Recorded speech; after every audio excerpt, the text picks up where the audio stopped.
So let's take a look at the Munsell soil color charts, and we're going to try to assign a hue, value, and chroma to our soil sample. Now, I wanted to give you each one of these books, but they're $200 each, believe it or not, $200. And Pantone bought it, so now if you want one of these, it's 200 bucks. But we'll try to do it virtually, and I'll demonstrate how to do it with the actual book. If you were going to become a true soil scientist, you could invest in a $200 book. But if you're just going to work with plants, this is not something you need to own necessarily. So as we go through, we can see all the different colors, similar to like paint chips.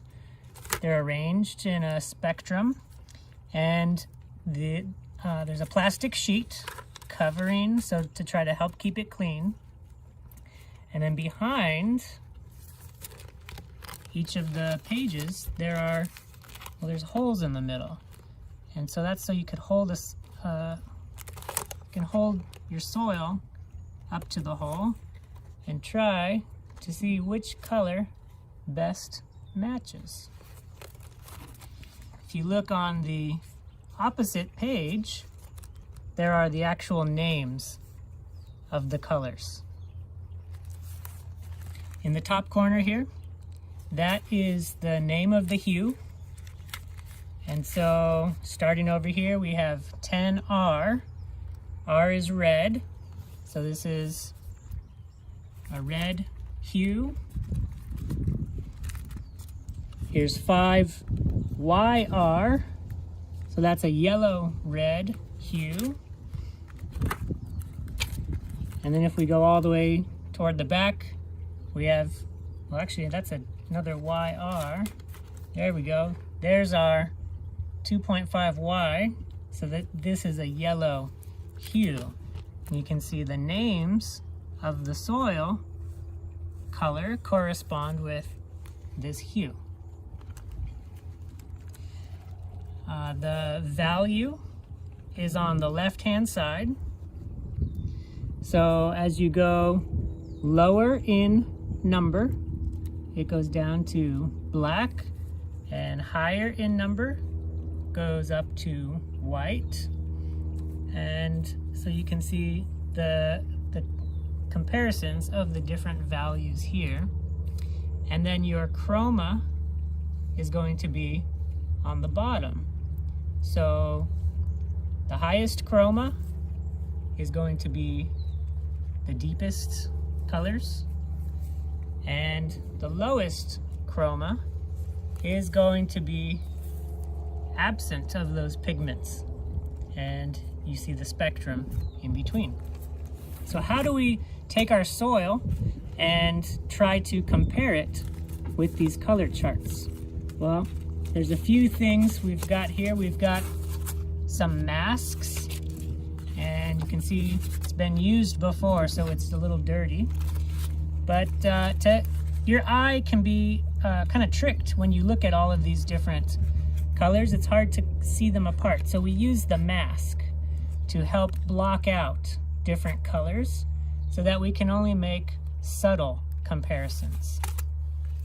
You notice the sun is, I'm in full sun in daylight, and you want the sun shining over your shoulder down onto the material. You don't want any shadows or any shade.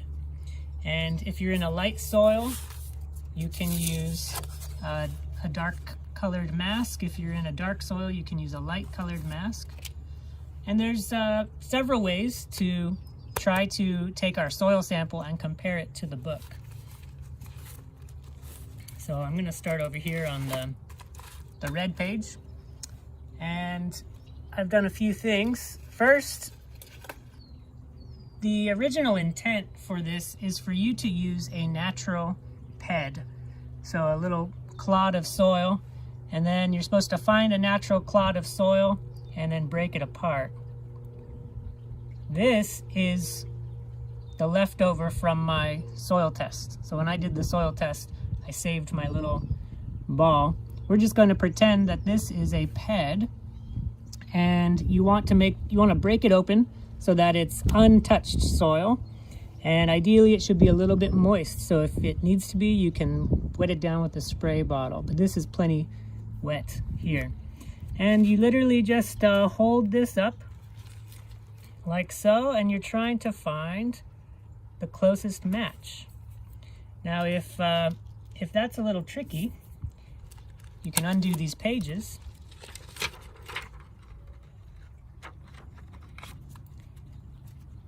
and this is where you actually hold the soil behind and you try and compare the color. Now I'm not necessarily going to be, let's see. I'm not necessarily going to be studying this too closely because I'm still trying to figure out my hue, my broad category. So on this page, this bottom corner, this bottom left one, looks all right, looks pretty good. It's not perfectly there. My soil, to my eye, not through the camera lens, but to my eye, my soil looks to have a bit more of a yellowish hue as opposed to the red. This looks a bit kind of warm or creamy to my eye. And so what I'm going to do is put this page back and skip over to, here's a yellow, red. I'm going to skip over here.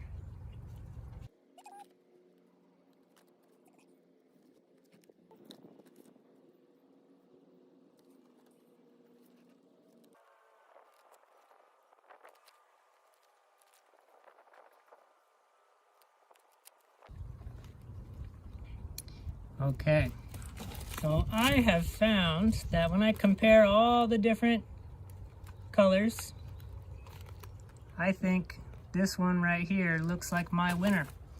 And I can use the mask to just try to help clarify. Help me to choose between two colors. And yeah, I'm gonna go with this one. I'm gonna go with this one right here. And so this looks like it will be 2.5 Y, 3, 2. So if we go to find that on the next page, here on 2.5 Y, 3, 2, that looks like, that color is called very dark grayish brown. So that's my soil color, very dark grayish brown.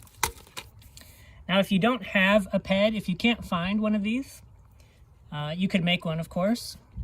You can also just take your soil and lay it out in the sun and try to find, ideally you've got some sort of a uniform color, and you can do the same thing.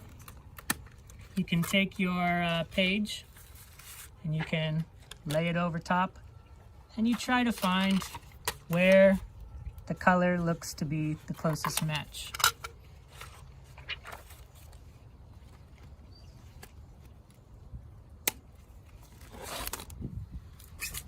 And if that also is difficult because your soil is dry and the color is maybe washed out, you can always take a bit of water. You can take a scrap piece of paper, take a little bit of water, and we can make a little bit of a paint, soil paint.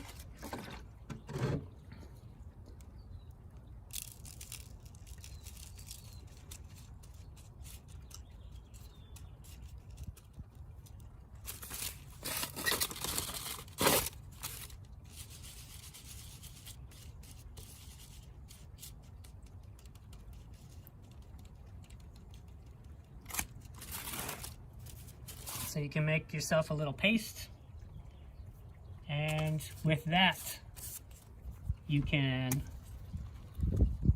refer to your color chart and you can look through the page and you can try to see.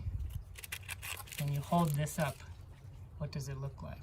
I'm going to redo it with wet and see if my analysis changes at all.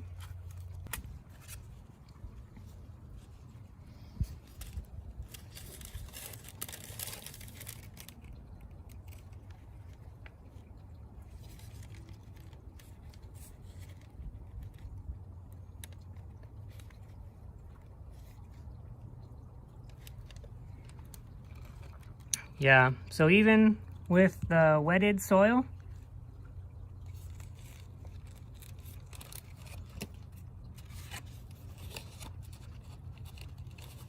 I'm going to place my soil in the same category, this one here. And you'll be surprised that